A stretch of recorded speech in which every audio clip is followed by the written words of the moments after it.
সুপ্রিয় দর্শক, আসসালামু আলাইকুম। আপনাদের সবাইকে স্বাগত জানাচ্ছি। এখনকার আলোচনা আপনাদের সঙ্গে আছি আমি সিরাজুল ইসলাম। দর্শক, নাটকীয়ভাবে পরিবর্তন ঘটে গেছে। পরিবর্তনটা কোথায়? হরমুজ প্রণালীতে ইরান টোল নেবে এবং এই টোল দেওয়ার ব্যাপারে রাজি হচ্ছে ইউরোপের বেশ কয়েকটি দেশ, যারা আন্তর্জাতিক রাজনীতি, অর্থনীতি, কূটনীতি, ভূ রাজনীতির গভীরের যত আলাপ আলোচনা, খেলাধুলা, তার প্রত্যেকটা জায়গায় গুরুত্বপূর্ণ ভূমিকা রাখে এই রকম দেশ।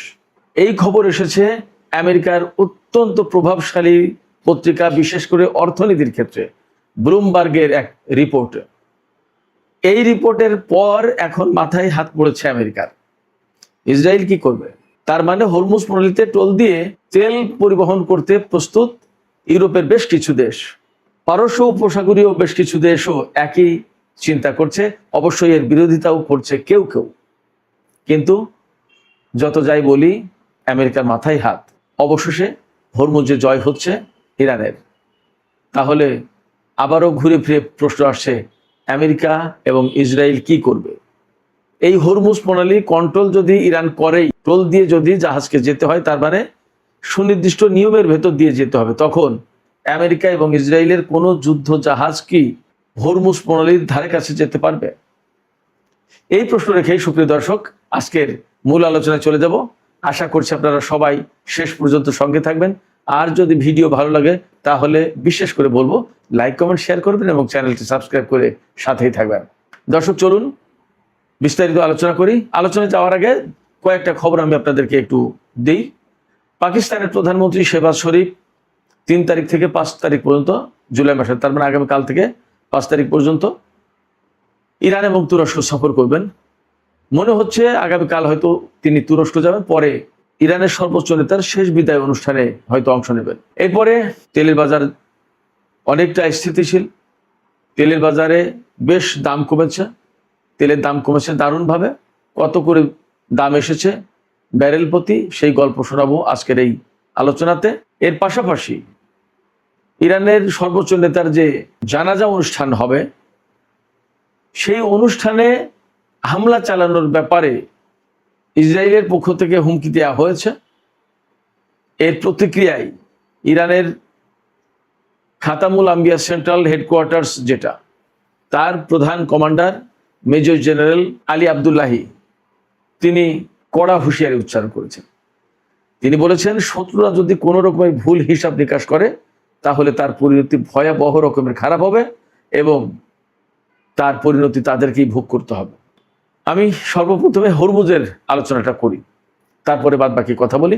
কারণ এই হরমুজ প্রণালীকে কেন্দ্র করে ইরান এবং আমেরিকা ও ইসরায়েলের মধ্যে যে ত্রিমুখী যুদ্ধটা হলো, সেই যুদ্ধের অনেক কিছু নির্ভর করেছে এই হরমুজ প্রণালীর উপর। এমনকি এই কথা একদম পরিষ্কারভাবে বলা যায়, ইরান যখন হরমুজ প্রণালী বন্ধ করে দিল, তখন কিন্তু যুদ্ধের খেলা অন্যরকম হয়ে গেল, একেবারে মোড় ঘুরে গেল। এই হরমুজ প্রণালী বন্ধ করে দেওয়ার ফলে এমনকি আমেরিকার তেলের রিজার্ভে পর্যন্ত টান পড়ল। এই তো গত কয়েকদিন আগে, 4-5 দিন আগে, ডোনাল্ড ট্রাম্প নিজেই বলেছেন যে ইরানের সাথে যদি 14 দফা সমঝোতা স্মারক সই না করতাম, আর ইরান যদি এইভাবে হরমুজ প্রণালী আটকে রাখতো, বা হরমুজ প্রণালী যদি এইভাবে আটকা অবস্থায় বা অচল অবস্থায় থাকতো, তাহলে আমেরিকারই তেলের রিজার্ভ শেষ হয়ে যেত। আর মাত্র কয়েকদিনের তেলের রিজার্ভ ছিল। এই পরিস্থিতিতে হরমুজ প্রণালী কতটুকু গুরুত্বপূর্ণ ভূমিকা পালন করেছে যুদ্ধক্ষেত্রে, যুদ্ধের বা যে কোনো পরিস্থিতির মোড় ঘোরাতে, আপনারা বুঝতেই পারেন। সেই হরমুজ প্রণালীর ব্যাপারে ইরান বারবার বলে আসছে যে আর কখনো হরমুজ প্রণালী আগের অবস্থায় ফেরত যাবে না। তার মানে হরমুজ প্রণালীতে যে নিয়ন্ত্রণ আমরা আরোপ করেছি, এই নিয়ন্ত্রণ থাকবেই এবং এখানে ফি দিয়ে, টোল হোক আর ফি হোক, যাই হোক, সার্ভিস চার্জ যাই বলি, এই টাকা দিয়ে, অর্থাৎ ডলার দিয়ে বা অর্থ দিয়ে জাহাজ পারাপার করতে হবে। ডলারের পরিমাণ কি, এক একটা জাহাজ কত করে দেবে, এবং এই পরিস্থিতিতে কারা কিরকম ভাবে কি প্রতিক্রিয়া জানাচ্ছে আমি বিস্তারিত বলবো। জাস্ট আপনারা একটু অপেক্ষা করুন, শুনতে থাকুন। প্রতি জাহাজ থেকে ইরান $2 মিলিয়ন নেবে, তার মানে $20 লাখ। প্রতিদিন যদি 100টি জাহাজ চলাচল করে হরমুজ প্রণালী দিয়ে, তাহলে কত কোটি ডলার প্রতিদিন, প্রতি মাসে কত আর প্রতি বছর কত আপনি ভাবেন। বিপুল অঙ্কের অর্থ ইনকাম করবে এই হরমুজ পল্লী থেকে ইরান। তার মানে এই যুদ্ধ করতে এসে আমেরিকা ইসরায়েল তারা তো বিপদে পড়েছেই। তাদের প্রচুর পরিমাণে অস্ত্র মারাত্মকভাবে ক্ষয়ক্ষতির মুখে পড়েছে। আমি একদিন আলাদা একটা ভিডিওতে বলবো আমেরিকা কি কি কৌশলগত অস্ত্র হারিয়েছে, খুব শর্ট টাইমে আসবে ইনশাল্লাহ। তো এই হরমুজ প্রণালী যা কখনো ইরান কন্ট্রোল করতো না, সেই হরমুজ প্রণালী এই যুদ্ধের কারণে ইরান কন্ট্রোল করা শুরু করলো। তার মানে ইরান আমেরিকাকে শাস্তি দিতে এসে এখন নিজেই শাস্তির মুখে। তো এই বিপুল পরিমাণ অর্থ হরমুজ প্রণালী থেকে ইরান আয় করতে পারবে। এখন আপনাদের মনে নিশ্চয়ই এই প্রশ্ন জাগছে যে ইউরোপের কোন কোন দেশ আসলে মেনে নিচ্ছে। আমি আপনাদেরকে বলি, শুধু ইউরোপের কয়েকটি দেশ না, পারস্য উপসাগরীয় কয়েকটি আরব দেশও এই ফি দিয়ে হরমুজ প্রণালী দিয়ে জাহাজ চলাচল করতে রাজি আছে, তাদের কোনো আপত্তি নেই। এইরকম ইঙ্গিত মিলেছে বিভিন্ন কূটনৈতিক আলোচনায়। ইউরোপের দেশ কারা? ফ্রান্স, জার্মানি, ইতালি, একদম বড় বড় দেশ প্রধান। কারণ তারা কেন মেনে নিচ্ছে? তারা মেনে নিতে চাচ্ছে এই কারণে যে এই যে হরমুজ প্রণালী, এই হরমুজ প্রণালী দিয়ে তেল নিয়ে তাদের অর্থনীতি বেঁচে থাকে।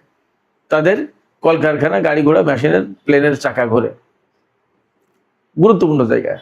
রাশিয়ার সাথে তাদের মারাত্মক টানাপোড়েন, যাবে কোথায়? ভেনিজুয়েলার তেল দখল করেছে আমেরিকা, যাবে কোথায়? সেক্ষেত্রে এই হরমুজ প্রণালীতে তাদের আসতে হবে। এই জন্য তারা চিন্তা করছে যে এক জাহাজে যদি 2 বিলিয়ন ব্যারেল তেল আনা যায় আর তাতে যদি $2 মিলিয়ন চার্জ দিতে হয়, তা প্রতি ব্যারেলে $1, ঠিক আছে, যাকে $1 কি আর করা, দাও, হয়তো এইভাবে মেনে নিতে যাচ্ছে। তো ইউরোপের সব দেশ তো আর এখান থেকে তেল নেয় না, বা যদি লাগে তাহলে হয়তো তারাও দিতে বাধ্য হবে। আর উপসাগরীয় কোন কোন আরব দেশ মেনে নিতে চাইছে? শোনা যাচ্ছে বিরোধিতা করছে সৌদি আরব, সংযুক্ত আরব আমিরাত আর বাহরাইন। তাহলে থাকে কারা? ইরাক, কুয়েত, কাতার, ওমান। তো ওমানের নিজের তো অংশ, অতএব ওমানের না। তাইলে কুয়েত, কাতার এবং ইরাক, এই 3 দেশ মেনে নিতে প্রস্তুত। বাস্তবতা হচ্ছে যখন ইউরোপের কিছু দেশ মেনে নেবে, যখন আরব কিছু দেশ মেনে নেবে, তখন সৌদি আরব, সংযুক্ত আরব আমিরাত এবং বাহরাইন তাদের বিরোধিতা করার কোনো প্রয়োজন বা সুযোগ বা অর্থ থাকবে না। হয় তাদেরকে বিকল্প করে ব্যবস্থা করতে হবে হরমুজ প্রণালী বাদ দিয়ে, আর না হলে হরমুজ প্রণালীতে যেতে হলে টোল তাদেরকে দিতেই হবে। এবং সংযুক্ত আরব আমিরাত এরই মধ্যে তো আমরা একদিন একটা ভিডিও করেছিলাম যে $3 বিলিয়ন নগদ বিমানে করে দিয়ে এসছে ইরানের সাথে সুসম্পর্ক চাই, দরকার নেই ঝামেলা। আবার ইসরায়েল, আমেরিকা, ভারতের সাথে সে তলে তলে সম্পর্ক করে, সেটা ভিন্ন জিনিস। কিন্তু হরমুজ প্রণালী ব্যবহার করতে গেলে ইরানকে টোল দিতে হবে, ওমানকে টোল দিতে হবে। তারা 2 দেশ একমত।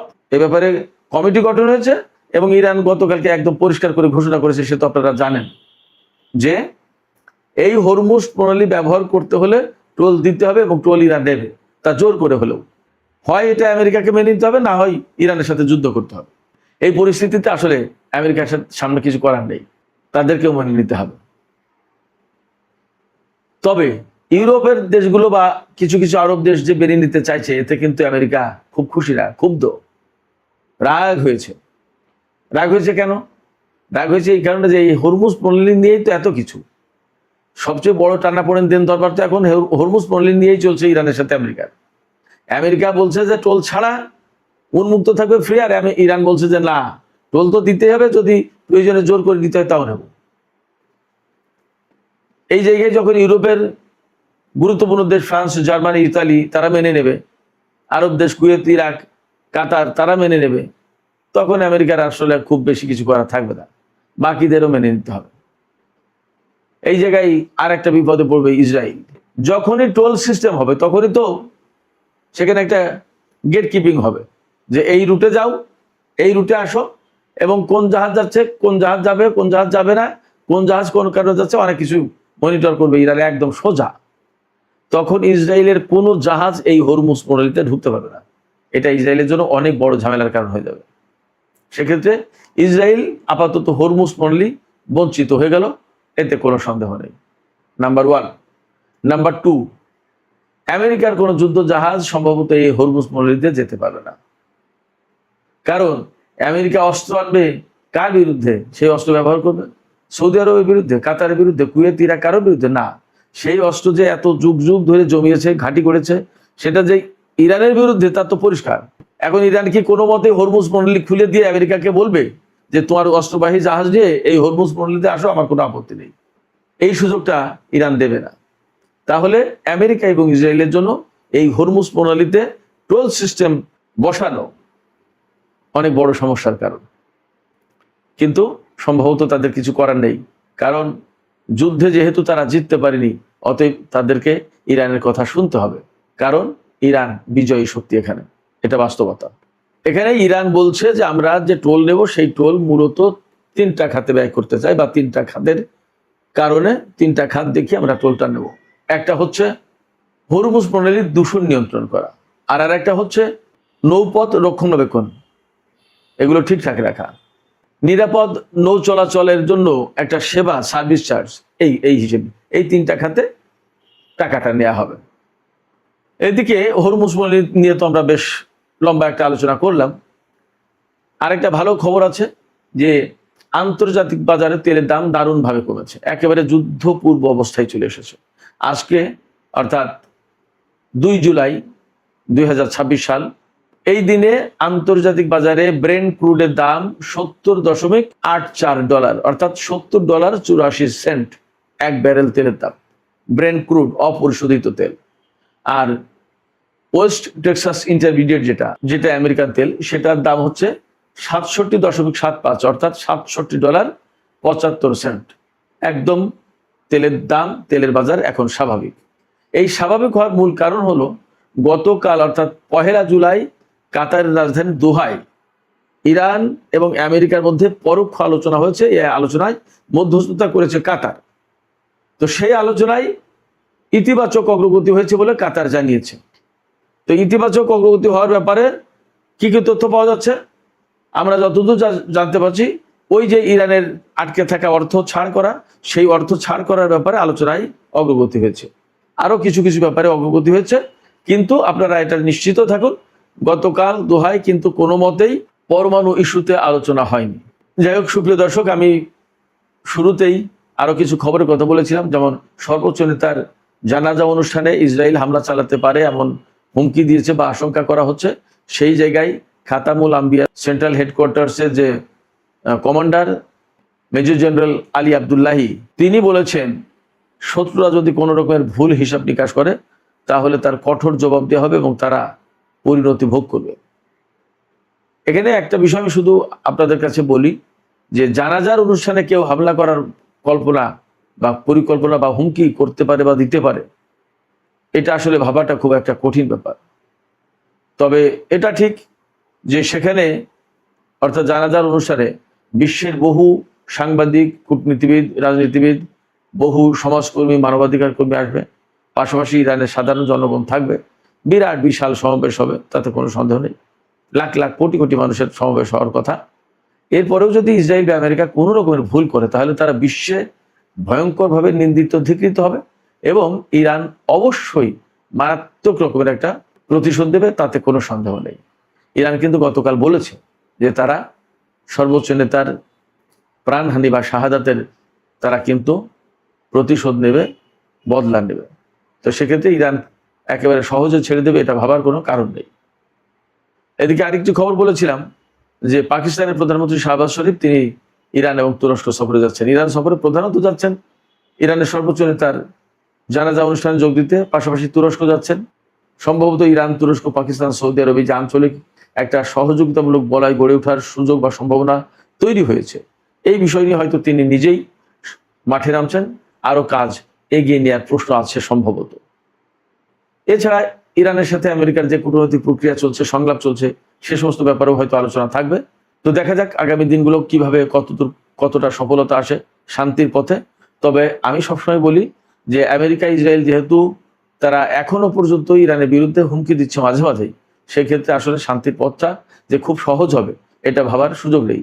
তবে আমরা কিন্তু শান্তি চাই, এতেও কোনো সন্দেহ নেই। সুপ্রিয় দর্শক, এখনকার আলোচনা এখানেই শেষ করতে চাই। আলোচনা শেষের আগে আপনাদের কাছে আমার জানার আছে, আপনাদের মতামত আমি জানতে চাই। আপনারা কি মনে করেন এই যে হরমুজ প্রণালীতে টোল আরোপের ব্যাপারে যে ইরান তাদের পরিকল্পনার কথা এবং তাদের অবস্থান ঘোষণা করেছে, আপনারা কি মনে করেন শেষ পর্যন্ত আসলে বিশ্ব ইরানের কাছে বা ইরানের এই অবস্থান মেনে নেবে? আপনাদের কাছে কি মনে হয়? আপনাদের মতামত কমেন্টে জানাতে পারেন। আর ভিডিও ভালো লাগলে আপনারা অবশ্যই লাইক, কমেন্ট, শেয়ার করবেন এবং চ্যানেলটি সাবস্ক্রাইব করে সাথেই থাকবেন। দর্শক, আপনারা সবাই অনেক অনেক ভালো থাকুন। আল্লাহ হাফেজ।